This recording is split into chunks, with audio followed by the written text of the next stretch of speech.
Today, I'm going into the Whirlpool. Yes, I'm going to unbox and take a quick look at Into the Whirlpool, which is Tattered Flags #1. This is a new series or system from Herman Luttman, which I've covered several of his games, and published by Panther, which I've covered several of their games, mostly games that they've sourced for other war game publishers or game publishers.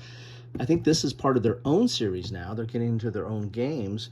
And it's a full account of the bloody fighting that swept through Rose's wheat field on July 2nd, 1863. Now, this was a surprise for me. I read a little bit about this, but I really haven't had a chance to dive into what this game is all about.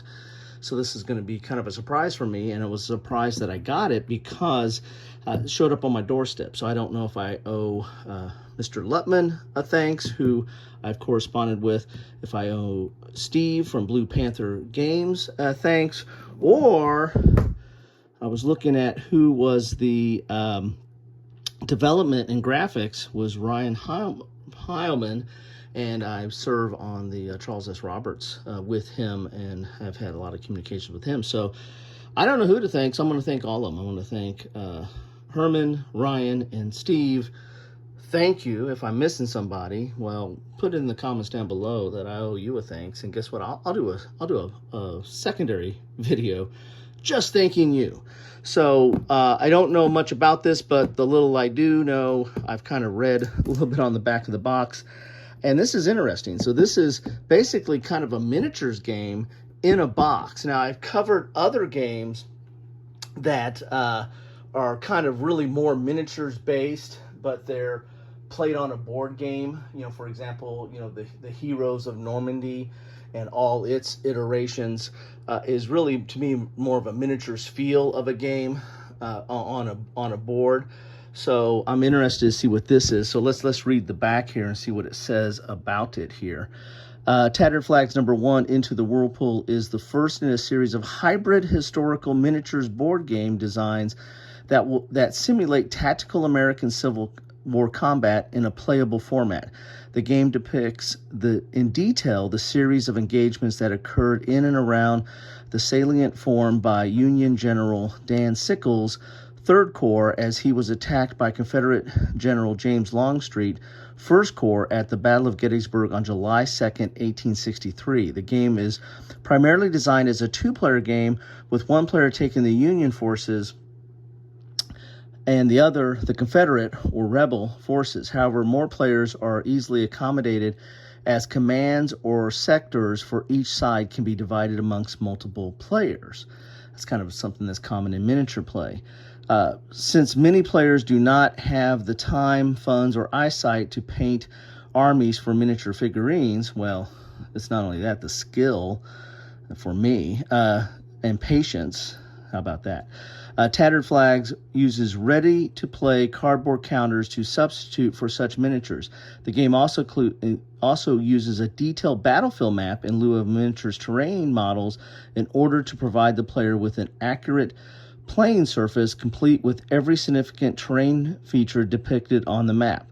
The map is overlaid with a grid of 8 pointed spaces, which serve as to help players easily regulate movement, facing, and firing range of each unit counter as it moves and fights across the landscape. So this feels kind of like the Heroes of Normandy kind of thing, where this is, it's kind of has a board or a map in this case, and counters, you know, that serve as your miniature. So I'm really interested to see what this is. And so you've got an example of the map there, which of course is the wheat field.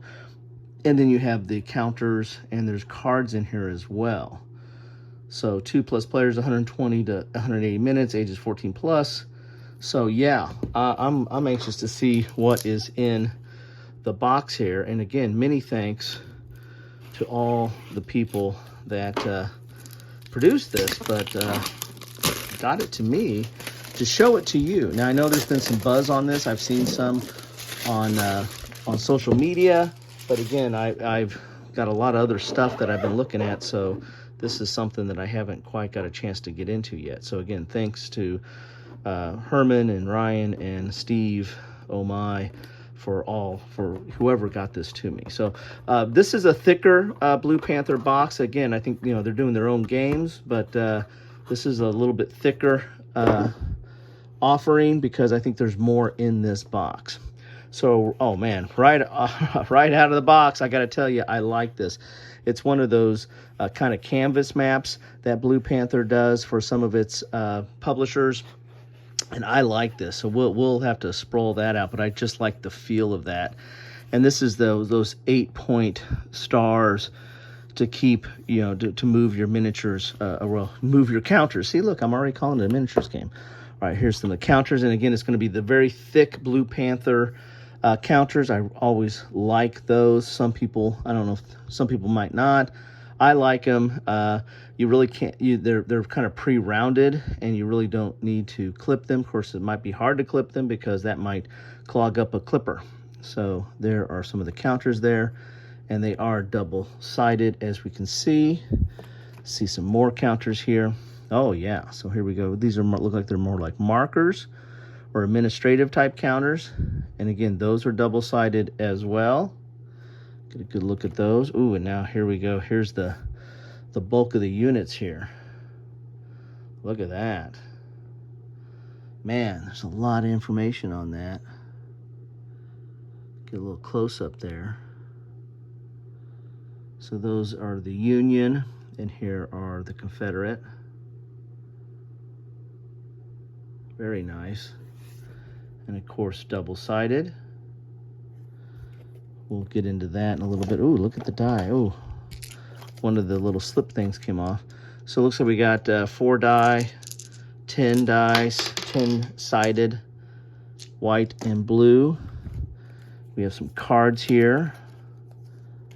Let's see which and typical Blue Panther cards. They're not super thick, so they're not, you know, hard to shuffle or deal, but you know, they're a little on the thin side, but not too thin. There's decent quality there. So let's see what these cards are about here.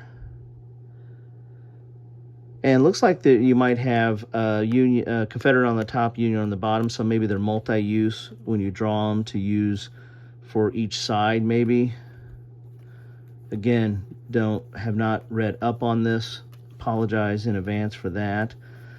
But I tell you what, I'll end up doing an after action on this. I usually tended to play these a few times, then do an after action where I talk about gameplay. So there I'll be able to speak a little bit more intelligently.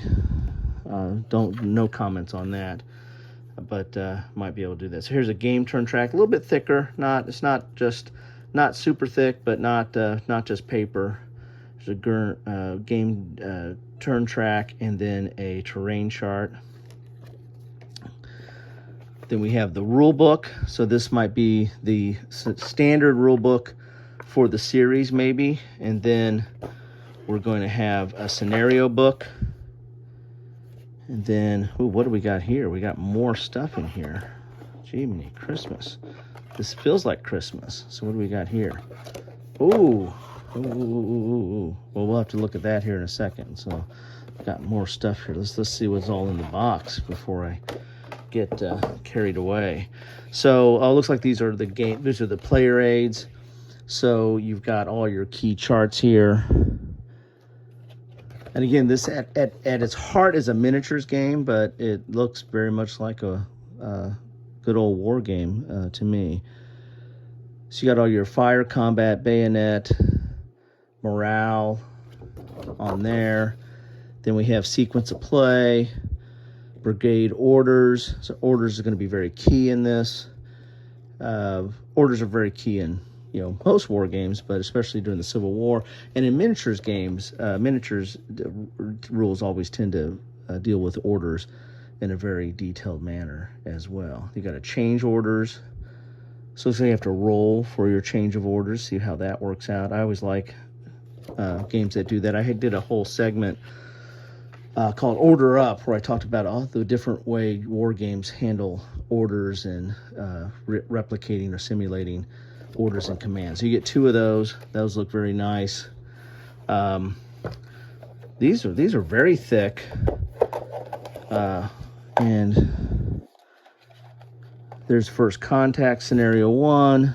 So maybe these are setup charts. So these are your setup charts. Wow, very nice setup charts. You can almost play on those. So there's your setup charts. for scenario 1,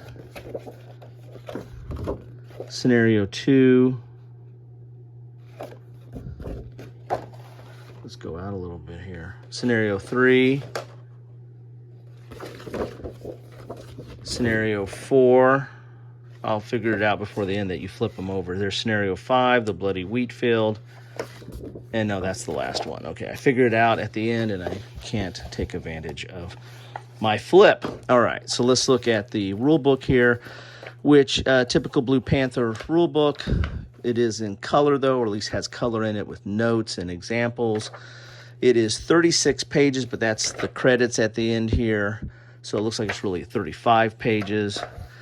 And you have the game components. Here's an example of how to read the counters there. Also, there's experience on there, too. That's interesting. Here's some of the leaders.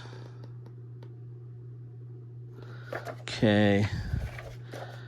So you got setup, sequence of play, initiative, brigade orders.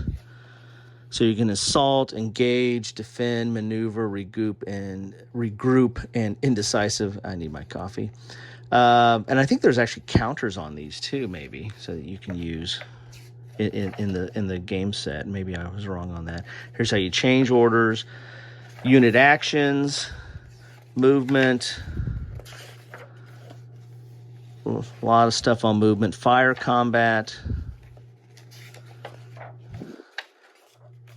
Ooh, a lot of stuff on fire. We got a lot of different notes and examples. Close combat. Morale or reorganization, morale. Rally, disruption, battle cards. Here's those battle cards there that we were looking at. Okay, cool. Then we're going to have the scenario books here, which are those. There's 6 scenarios. So you got, I saw 5 on here.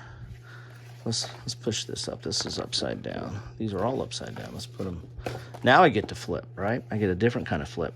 All right. So these are all the different setups where you're going to be at. You have them in the book. Plus, I think you have these setup cards here too, which are really kind of cool. A little different. Above and beyond. And you got different scenario rules that are specific to that scenario. Scenario 5 looks pretty engaged. And then scenario 6, it's a fictional free-for-all. Okay.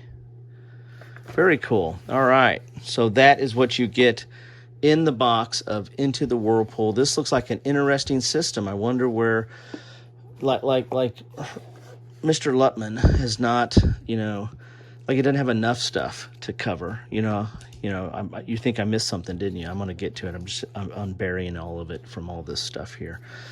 Like he hasn't done enough different kind of systems and innovations and novel type stuff. So he comes out now with a miniatures game. So look at, I think this might be based on a game. It might have been based on a game he did for Victory Point Games called The Wheatfield, I believe. I never played that or picked that one up, but I think that, I could be wrong on that. You guys can correct me in the comments down below. But here's the actual map, and it is kind of a canvas map, and I like it.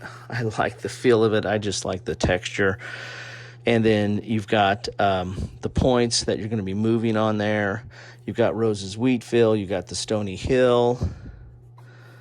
Very, very nicely laid out. Very clear to see the terrain. And it's not hexes. It's these 8-point stars.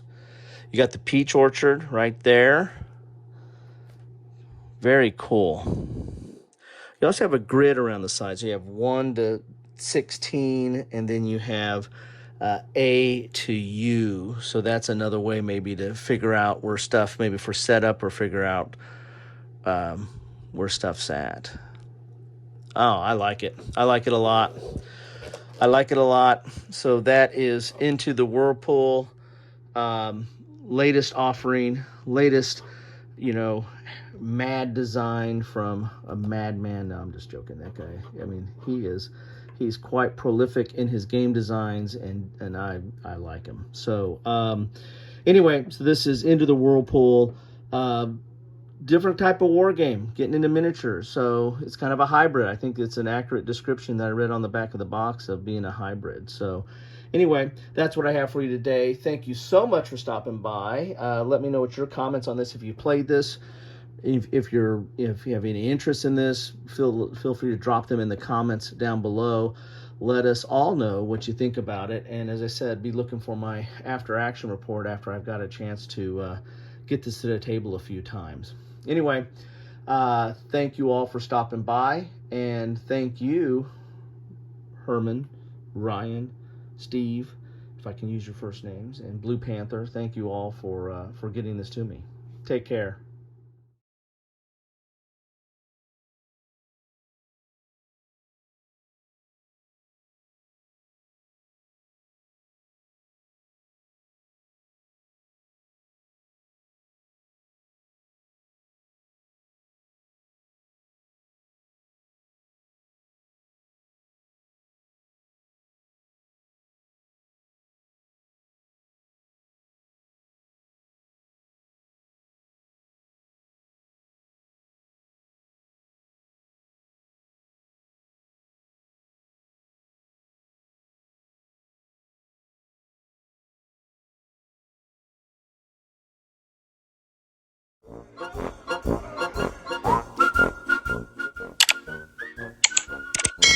Thanks for watching.